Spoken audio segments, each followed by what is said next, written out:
શકાયા નથી।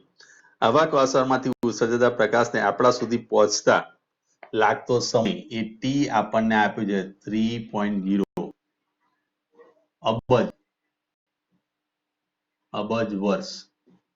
અબજ એટલે અહીંયા આગળ તમે લખશો બિલિયન એટલે 10⁹ થઈ જશે। 10⁹ એટલે કે 3.0 into 10⁹ વર્ષ।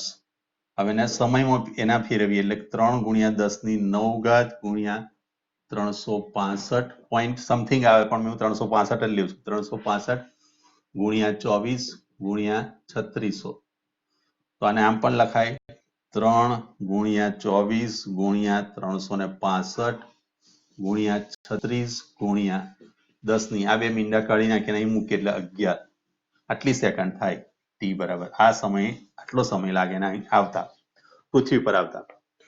તો આપણને પૂછે છે કે તેનું અંતર કિલોમીટરમાં। એક ક્વાસાર પૃથ્વી પરથી કેટલા, માની લો કે અહીંયા આગળથી આ પૃથ્વી છે ને ક્વાસાર એ અહીંયા આગળથી એ ટી આપણને આપેલો છે બરાબર। ટી આટલો આપેલો છે બરાબર, 3 અબજ વર્ષ બરાબર।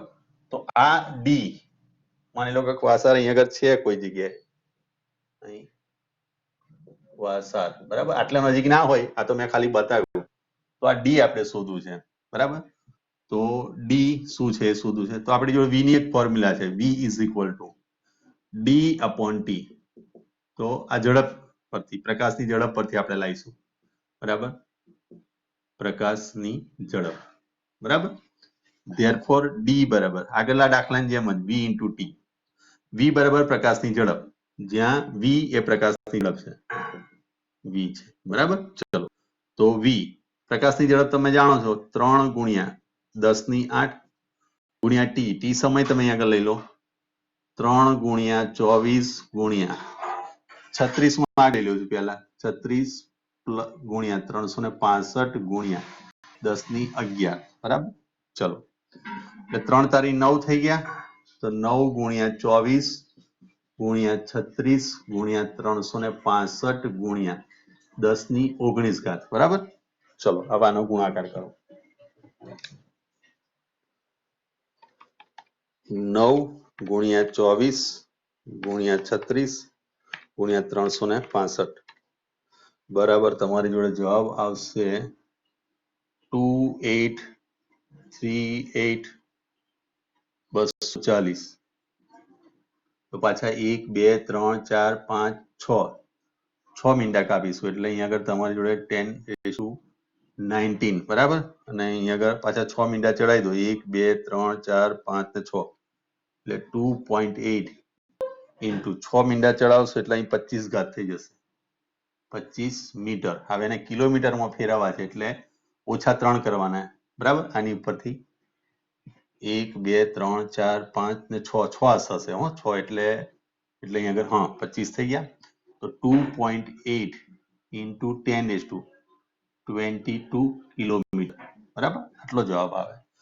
અધરવાઇઝ આમ પણ લખાય ડી બરાબર પોઈન્ટ, એક પોઈન્ટ પાછો આમ તમે ચડાવી દો એટલે 23 થઈ જશે, 0.28 10⁻23 કિલોમીટર। જોઈ લો, જો આ જવાબ આટલો આવે। જો આવે છે આટલો જવાબ, બોલો હલો। ઓકે ચલો, આ તો સીધી સિમ્પલ ગણતરી જ છે બરાબર, પણ આ ગણતરી થોડુંક યાદ રાખજો કે સહેજ આમ તેમ થશે ને તો જવાબ તમારો નહીં આવે બરાબર। ચલો જઈએ આગળ।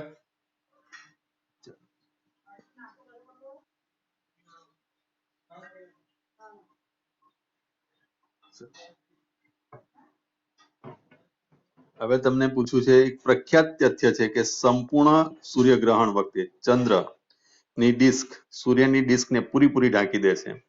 તો આ તથ્ય ઉદાહરણ 2.3 અને 2.4 ના સૂચનો ઉપયોગ કરી ચંદ્રનો વ્યાસ શોધો। એટલે અહીંયા આગળ કયું ગ્રહણ આપણને આપેલું છે? સૂર્યગ્રહણ, સંપૂર્ણ સૂર્યગ્રહણ, સંપૂર્ણ સૂર્યગ્રહણ બરાબર। હવે એની આકૃતિ આપણે દોરીએ બરાબર। પહેલા આ બાજુ આકૃતિ દોરી દો એટલે તમને અંદાજ આવશે।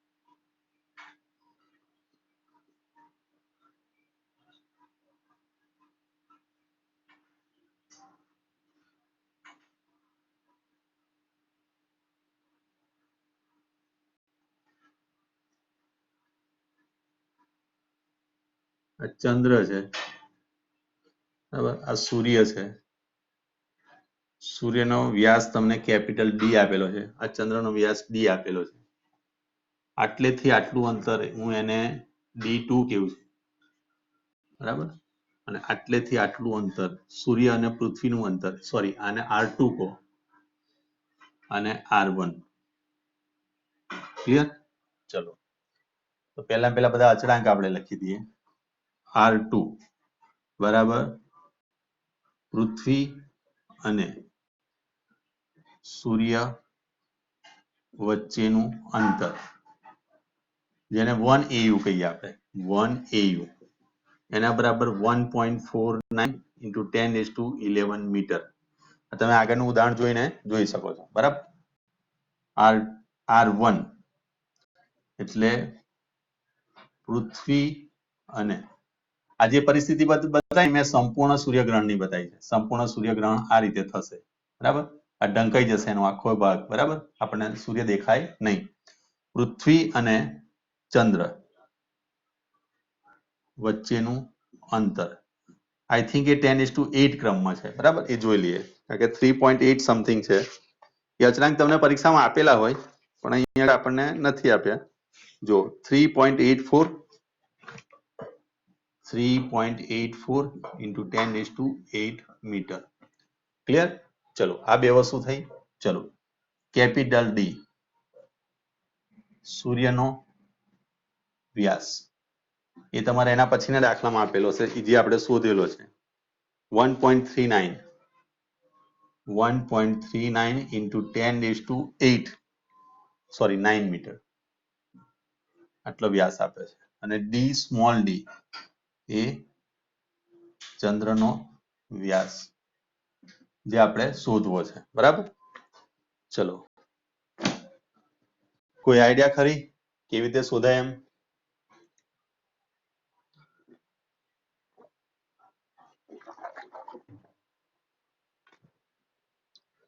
જો અહીંયા આગળથી એક લાઈન ડ્રો કરી આપણે, રેડ પેન યુઝ કરો એટલે તમને અંદાજ આવશે. એના મધ્યમાંથી એક લાઈન મેં ડ્રો કરી. ક્લિયર? આ થીટા થયો. ક્લિયર? તો આનો tan થીટા આના સંદર્ભમાં આના સંદર્ભમાં થીટા તો એઝ ઇટ ઇઝ રહ્યો એટલે tan થીટાનું મૂલ્ય અચળ રહેશે. યાદ કરી લોજો, tan થીટાની આ પ્રોપર્ટી છે કે ભાઈ tan થીટા બરાબર જો લખવા જઈએ તો શું લખાશે? અહીંયા આગળ નામ આપણે આપી દઈએ A B C D અને O બરાબર. ચલો તમે જોઈ શકો ખૂણો AOD, AO અહીં P લઈ લો, AOP is equal to COQ અને Q લઈએ વચ્ચે, એ સરખા જ થાય બંનેના. આ ખૂણો તમે લો અથવા તો આ ખૂણો લો, અહીંથી આ ખૂણો લો તો ખૂણો તો બંને માટે સરખા થયો એટલે tan થીટાનો તમે ઉપયોગ કરી શકો છો. tan થીટા બરાબર શું લખાય? tan થીટા પહેલા સૂર્ય માટે લેવા જઈએ તો AP અપોન અહીં સામેની બાજુ AP થઈ ગઈ અને પાસેની બાજુ આ થયું આટલેથી PO એના બરાબર તમે લખશો શું? તો AP બરાબર આ ટોટલ વ્યાસ છે તો આ D/2 થશે.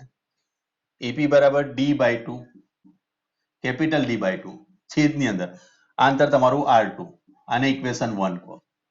એ જ રીતે tan થીટા બીજો મળશે આપણને. tan થીટા આ સૂર્યના સંદર્ભમાં, આ ચંદ્ર માટે,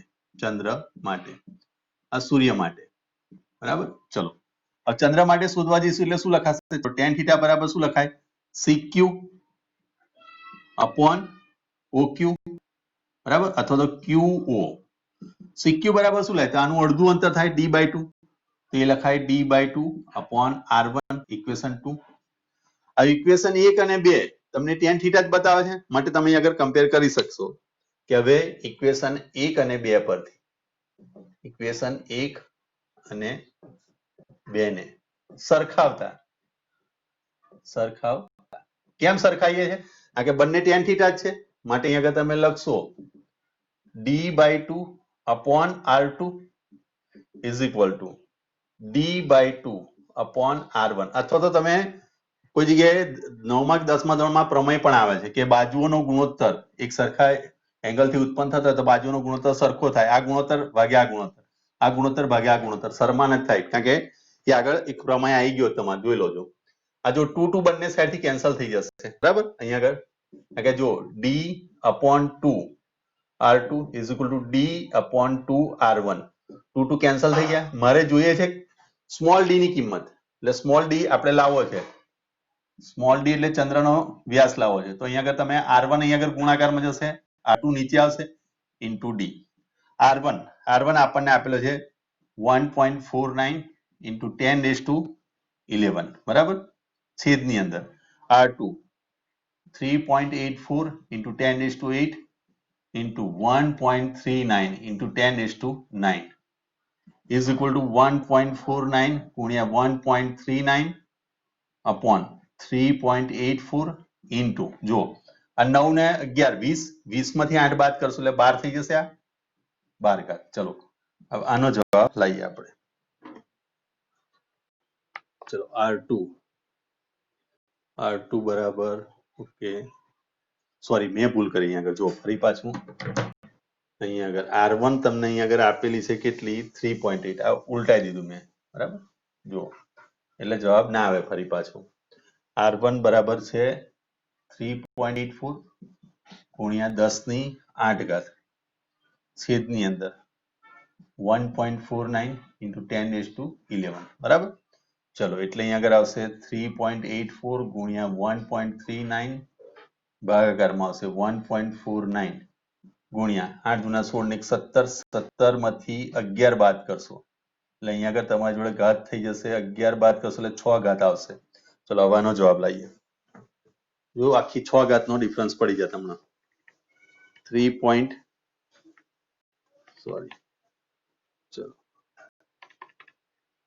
3.84 ભાગ્યા ગુણ્યા 1.39 ભાગ્યા 1.49 આવશે 3.58 આટલા મીટર કિલોમીટરમાં ફેરવો ભાઈ બરાબર તો તમે કરી શકો 10⁻3 કરી દો એટલે કિલોમીટરમાં આવી જશે બરાબર ક્લિયર ચલો 3.852 બરાબર ચલો જોઈ લો આ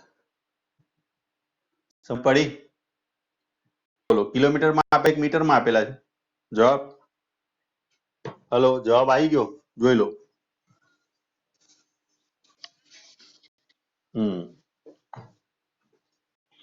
ઓકે tan θ વાળું સમજ પડી ગઈ છે ને સમજ પડી તો મને કહી દો તો પછી આપણે ઓકે આ 10મા ધોરણનો પ્રમેય જ છે એક પ્રકારનો બરાબર ચલો કન્ફ્યુઝન ના હોય તો પછી આગળ છેલ્લો દાખલો છે આપણો આ સ્વાધ્યાયનો એ જોઈએ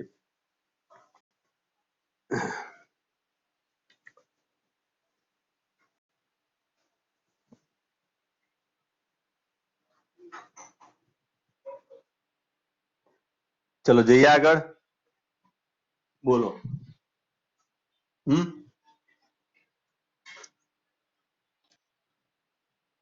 ચલો હવે લાસ્ટ દાખલો છે લાસ્ટ દાખલો એટલે એને કોઈ મગજ વગરનો દાખલો મૂકેલો છે બરાબર કે ભાઈ કોઈ પી ડિરાક કરીને એક વૈજ્ઞાનિક થઈ ગયા સારો વૈજ્ઞાનિક છે એવું નથી જેણે આપણને કીધું કે ભાઈ સમય સમાંગ અને સમદિગ્ધર્મી છે તો સમદિગ્ધર્મી શા માટે છે એની માટે એને એવી રજૂઆત કરી કે ભાઈ વિદ્યુતભારનું સંરક્ષણ બરાબર એ સમય સમદિગ્ધર્મી હોઈ શકે એને શક્યતા આપણને બતાવી એટલે વૈજ્ઞાનિક સારો છે હવે એને બેઠા બેઠા શું આ બધા અચળાંકો છે એ અચળાંકોને એવી રીતે ગોઠવ્યા કે જેથી કરીને સમયનું પરિમાણ મળ્યું બરાબર અને એ પરિમાણ જે થયું એ પરિમાણ આપણે લાવવાનું છે કેવી રીતે ગોઠવ્યા હવે કેટલી રાશિઓ આપેલી છે જુઓ તમે અહીંયા આગળ જે રાશિ આપણને આપેલી છે એ મૂળ અચળાંકો જેવી રીતે કે me એટલે કે ઇલેક્ટ્રોનનું દળ આપેલું છે mp એટલે પ્રોટોનનું દળ આપણને આપેલું છે વત્તા ગુરુત્વીય અચળાંક g નું મૂલ્ય g આપણને આપેલું છે બરાબર અને પ્રકાશનો વેગ તમને આપેલો છે c તો આ બધા અચળાંકોને અને વિદ્યુતભાર e એટલે વિદ્યુતભાર આ વિદ્યુતભાર પણ આપેલો છે આ પ્રકાશનો વેગ છે આ ગુરુત્વાકર્ષી અચળાંક છે g નું મૂલ્ય 6.6 into 10⁻11 m એટલે પ્રોટોનનું દળ આપેલું છે આ તમને ઇલેક્ટ્રોનનું દળ આપેલું છે તો એણે એવું કીધું કે ભાઈ આ બધાની જોડે રમત રમતા રમતા કોઈ અચળાંક લાવી દીધો એની અચળાંક એ આપણને મળે છે શું? સમયનું પરિમાણ મળે છે. તો એ કેલ્ક્યુલેશન કેવી રીતે કર્યું અથવા તો એ રાશિને તમે લાવો, દાખલા તરીકે આનો વર્ગ કરો, આનો વર્ગ કરો, આનો વર્ગ કરો, એવી રીતે બેઠા બેઠા ગણતરી કરતા અને ગણતરી કરીને આ જવાબ લાયેલા છે. બરાબર. હવે અત્યારે તમારે એટલું યાદ રાખી દો કે આનું સીધે સીધું સૂત્ર જે છે સમયનું પરિમાણ એ મળે છે E square upon 16 pi square ME into ME square MP square MP અને એપ્સિલોન નોટ. હા, એપ્સિલોન નોટ પણ એને અચળાંક તરીકે લીધેલો છે. બરાબર. આ બધા અચળાંક જ છે. અને C ક્યુબ ઇન્ટુ Z. આનું તમે કેલ્ક્યુલેશન કરો, બધાનું મૂલ્ય મૂકો. દાખલા તરીકે અહીંયા આગળ જુઓ 1.6 ઇન્ટુ 10⁻⁻19 કુલમ સ્ક્વેર થશે. છેદની અંદર 16 ગુણ્યા 3.14 રેઝ ટુ સ્ક્વેર. ME એટલે 9.1 ઇન્ટુ 10⁻31 kg નો સ્ક્વેર. MP 1.27 10⁻27 kg ગુણ્યા એપ્સિલોન 8.85 ઇન્ટુ 10⁻12. આ બધા અચળાંક છે જે 12મા ધોરણમાં તમે ભણવાના છો. 3 ગુણ્યા 10⁸ નો સ્ક્વેર અને ગુણ્યા 6.67 ઇન્ટુ 10⁻11. આ બધાનું એ કેલ્ક્યુલેશન કર્યું તો એ જે અચળાંક આવે એ અચળાંક જે કંઈ આવે છે એ અહીંયા આગળ કોનું પરિમાણ મળે છે? સેકન્ડ મળે છે. અને આવું તમારે સાબિત કરવાનું છે. પણ આટલી બધી કેલ્ક્યુલેશન તમે કરવા જશો નહીં. બરાબર. અત્યારે ખાલી એટલું યાદ રાખો કે આનું પરિમાણ જે થાય એ સમય મળે છે. બસ, આનાથી વિશેષ કોઈ તમને દાખલો પૂછી શકે નહીં. કારણ કે એવું તો તમે અહીંયા આગળ અહીં ક્યુબ કરી નાખો, આને ઉપર લઈ જાઓ તો એક નવી રાશિ આપણને મળે. તો આવું કેલ્ક્યુલેશન આપણે કેટલી, આની સંભાવનાઓ કેટલી બધી વધી જાય કે આનો ઘન કરીએ, આનો વર્ગ કરીએ, આનું કેલ્ક્યુલેશન કરીએ તો ઘણી બધી રાશિ મળે. તો એનું કેલ્ક્યુલેટિવ આ વસ્તુ બતાવે છે, આમાં સમયનો અચળાંક બતાવે છે, માટે આને યાદ રાખજો. ઓકે, ચલો આ સાથે તમારું અહીં સ્વાધ્યાય પૂરું થાય છે. બરાબર. વધારાના દાખલા સાથે બધું પૂરું થયું અને જઈએ આપણે ત્રીજા ચેપ્ટર પર. એ સિવાય કોઈ તકલીફ હોય તો મને પૂછી લો તમે. ચલો, બધાને વારાફરતી નામ જોગ મારે પૂછવું પડશે. બોલો, કોઈ તકલીફ છે? ઓકે, માનવ બોલ્યો. મિતુલ. ઓકે, સરોજિની.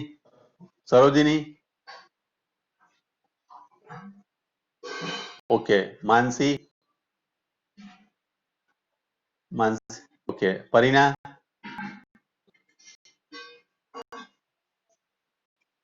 ઓકે, કોઈ તકલીફ નથી. હવે કોઈ બાકી રહી ગયું ખરું આ નામ બોલ્યા એના સિવાય? કોણ બાકી રહ્યું? કોઈ નવું આવ્યું હોય ને બાકી રહી ગયું હોય એવું? હા, શું નામ તારું? હા હા, પ્રિયાંશી. Okay okay. હા, તને કોઈ તકલીફ નથી ને આમાં? તકલીફ છે ખરી? ચાલ આવ્યો. ઓકે, તો આજે આપણે સ્ટાર્ટ કરી રહ્યા છે ત્રીજું ચેપ્ટર. બરાબર. સુરેખ ગતિ. બરાબર. સુરેખ ગતિ ચેપ્ટર નંબર 3. બરાબર. સરસ ચેપ્ટર છે આ ચેપ્ટર. આમ થોડુંક તમને બોરિંગ એટલા માટે લાગશે કે અમુક વસ્તુ એવી છે કે જે કદાચ તમે 12મા ધોરણ આખું પૂરું કરશો ત્યાર પછી તમને સમજ પડશે, એ પહેલા ના પડે. હવે મેં હમણાં મૂલ્ય લખ્યું 8.85 into 10⁻12. તો તમે તો એ મૂલ્યની સામે જ જોઈ રહ્યા ને, કારણ કે એ મૂલ્ય તમારે આવ્યું જ નથી. બરાબર. હજુ સુધી એ મૂલ્ય આવ્યું નથી, એ અચળાંક કઈ નથી આવ્યો. તો આ દાખલો આમ જોવા જઈએ તો મૂકવો જ ના જોઈએ, પણ છતાં એ લોકો મૂકે છે એટલે આપણે એનું કેલ્ક્યુલેશન કરી રહ્યા છે. બરાબર. ચલો આપણે ચેપ્ટર નંબર 3 જોઈએ. ચેપ્ટર 3 સુરેખ પથ પર ગતિ. અહીંયા આગળ આપણે શુદ્ધ ગતિશાસ્ત્રનો આપણે ઉપયોગ કરીશું. શુદ્ધ ગતિશાસ્ત્ર એટલે કેવું? શુદ્ધ ગતિ વિજ્ઞાન. શુદ્ધ ગતિ વિજ્ઞાન એનો આપણે અભ્યાસ કરવાનો છે સુરેખ પથ પર ગતિમાં. બરાબર. તો એ જે વસ્તુ જે છે આને કાઇનેમેટિક કહેવાય. ઇંગ્લિશમાં આને કહેવાય છે શું? કાઇનેમેટિક્સ. બરાબર. કાઇનેમેટિક્સ જો કહીએ છીએ તો એનો મિનિંગ આપણે ગુજરાતીમાં શુદ્ધ ગતિ વિજ્ઞાન કહેવાય, ઇંગ્લિશમાં કાઇનેમેટિક્સ કહીશું. તો એનો મતલબ એવો થાય કે ગતિના કારણો સિવાય ના અભ્યાસ ને કાઇનેમેટિક્સ કહે છે. ગતિના કારણો, શા કારણે ગતિ થઈ એના કારણો સિવાય એની કોઈ ચર્ચા નહીં કરવાની. આપણે કારણ શા માટે થયું, બરાબર. પદાર્થ અહીં આગળથી માની લો કે અહીંથી મુક્ત પતન કર્યું તો પદાર્થ નીચે જાય છે, તો તમને ખબર છે નીચે જવાનું કારણ છે ગુરુત્વાકર્ષણ બળ, પણ એની આપણે ચર્ચા નહીં કરવાની. ગુરુત્વાકર્ષણ બળને કારણે આવું થયું એવી ચર્ચા કરવાની, ફક્ત એની ગતિનો જ આપણે અભ્યાસ કરવાનો. ગતિના કારણો સિવાય ના અભ્યાસને બરાબર કાઇનેમેટિક કહેવાય. કોઈ પણ પદાર્થની કોઈ પણ પદાર્થની ગતિના કારણો સિવાયના અભ્યાસને કાઇનેમેટિક્સ કહેવાય. એટલું યાદ રાખજો, બરાબર. ચલો હવે અહીંયા આગળ પહેલો જ એનો ભાગ આપેલો છે સુરેખ પથ પર. આમ તો ગતિના ઘણા બધા પ્રકાર છે, તમે ઘણી બધી પ્રકારની ગતિ જોતા હશો કે દાખલા તરીકે આપણા શરીરમાં વહેતું લોહી, પક્ષીઓ ઉડે છે, બરાબર. પક્ષી એક જગ્યાથી બીજી જગ્યાએ ઉડી જાય છે, કાર ચાલે છે, મોટર ચાલે છે, સાયકલ ચાલે છે, કોઈ વ્યક્તિ દોડે છે, કોઈ વ્યક્તિ ચાલે છે, બરાબર. બધા પૃથ્વી પોતાની ધરી પર ફરે છે, પાછી પૃથ્વી એ પોતાની ધરી પર 24 કલાકમાં એક આંટો પૂરો કરે છે, પાછા 365 અને 1/4 ડે ની અંદર સૂર્યની આસપાસ એક પરિભ્રમણ પૂરો કરે છે. સૂર્ય, બરાબર. ચંદ્ર પણ આપણી આસપાસ ફરે છે, બરાબર. તો એ બધી વસ્તુ પાછળ સૂર્ય પણ પોતે શું કરે છે, સૂર્ય પણ પોતે ફરે છે અને એ પણ બીજા કોઈ સૂર્યમંડળની સાપેક્ષે ફરે છે, આકાશગંગાની સાપેક્ષે ફરે છે. એ આકાશગંગા પછી બીજી કોઈની સાપેક્ષે ગતિ કરે છે. તો ઇન શોર્ટ હું તમને કહી શકું કે આ બધી ગતિઓના અભ્યાસ પરથી એવું કહી શકાય કે વિશ્વ અથવા બ્રહ્માંડ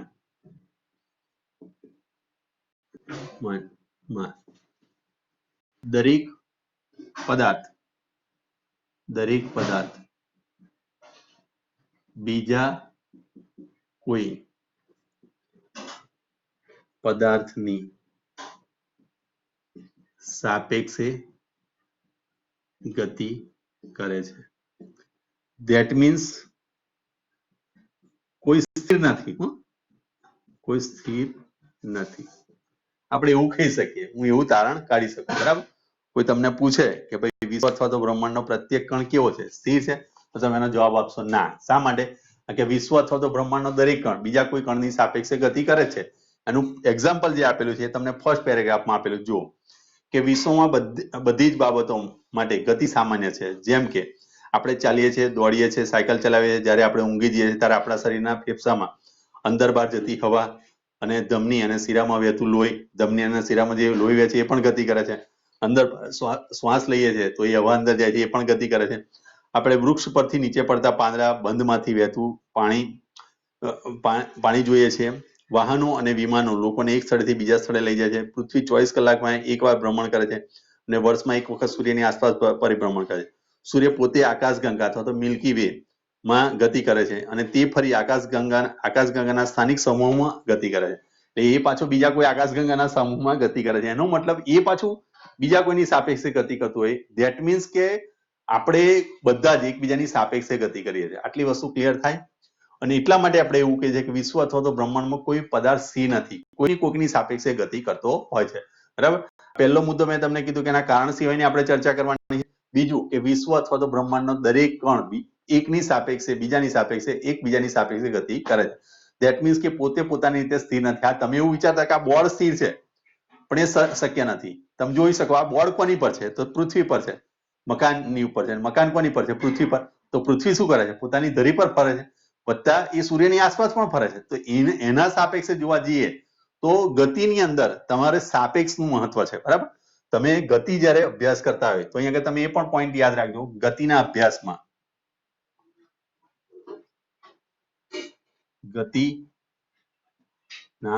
ગમે તે ગતિ, સુરેખ ગતિ, વર્તુળાકાર ગતિ, ગમે તે ગતિની વાત કરું છું.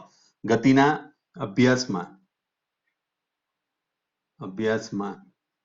માટે કહી શકાય કે સાપેક્ષ વિનાની ગતિ અશક્ય છે, બરાબર. એક નિયમના સ્વરૂપમાં મેં તમને આપી દીધું. આ મારો નિયમ છે એવું કહી દો તોય ચાલે, બરાબર. આ વસ્તુ મેં આના પરથી અહીં વિચારી કે વિશ્વ અથવા બ્રહ્માંડનો દરેક કણ બીજા પદાર્થની સાપેક્ષે ગતિ કરે છે. હું તમને કહું મારે બતાવી દે મારી ગતિ, તો અહીં આગળથી હું આમ ગયો તો હું એવું બોલું છું કે આ સ્થાનથી હું આ સ્થાને આવ્યો, એટલે આ સ્થાનની સાપેક્ષે છું. તો એનો મતલબ એ થયો કે સાપેક્ષ વિના કોઈ પણ ગતિનો અભ્યાસ કરવો અશક્ય છે, બરાબર. આ પેલું સેન્ટેન્સ, આ બીજું સેન્ટેન્સ, અને એના પરથી આપણે એક નિર્ણય પર આવ્યા કે ભાઈ સાપેક્ષ વિનાની ગતિ અશક્ય છે. આ ત્રણ બાબતમાં સમજ પડી તમને? હા કે નામાં જવાબ આપો. હવે થોડા સિરિયસ થજો, કારણ કે હવે પછી તમારું બધું જે સારું સારું ભણવાનું આવશે. ઓકે, ચલો. કોઈ પદાર્થની ગતિના કારણો સિવાયનો અભ્યાસ જે કરવામાં આવે એને કાઇનેમેટિક્સ કહેવાય. બીજી ક્લિયર આટલી વસ્તુ? વિશ્વ અથવા તો બ્રહ્માંડ દરેક કણ બીજા કણની સાપેક્ષે ગતિ કરે છે. ધેટ મીન્સ કે કોઈ પદાર્થ સ્થિર નથી. આપણે એવું ના કહી શકીએ કોઈ પદાર્થ સ્થિર છે. અને ગતિના અભ્યાસ માટે આપણે કહી શકીએ, આ બધા મુદ્દા પરથી આપણે કહી શકીએ સાપેક્ષ વિનાની ગતિ અશક્ય છે. એટલે કે સાપેક્ષની મારે જરૂર પડે. ક્લિયર? ચલો, એના પછી જુઓ, જ્યારે કોઈ પદાર્થ સમય સાથે પોતાનું એક સ્થાનથી બીજા સ્થાને જાય, દાખલા તરીકે હું તમને કહું કે એક વ્યક્તિ 10 ને 30 અહીંયા ઘર હતો, અને 10 ને 45 અહીંયા ગાવે છે, 10 ને 45 મિનિટે. તો સમય કેટલો થયો? 15 મિનિટ